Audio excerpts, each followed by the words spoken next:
আমার মারে কি কইছস? তোর বাড়ি রাত্রে রান্না বাড়া হয় না, না খেয়ে থাকোস? হ্যাঁ, রান্না তো হয় না, না খাই তো থাকি। কেন তা কইছস কেন? তো থাকার জায়গা ছিল না, তোর থাকার ব্যবস্থা করে দিছি। এখন তুই খাইতে চাইছস, কয়দিন পরে তুই আমার ঘর দখল করতে চাইবি। হ, করমই তো। তোমারে বিয়া করে তোমাকে ঘরে ঘর জামাইবা উঠবো। আবার সে বিয়ের কথা কইস তুই?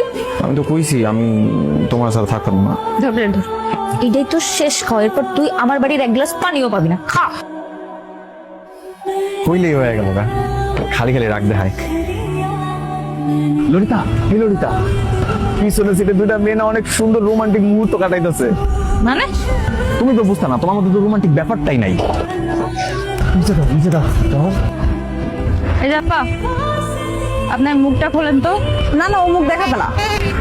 সমস্যা না পাই, গাড়িতে কোনো পুরুষ মানুষ নেই তো, কোনো সমস্যা নাই।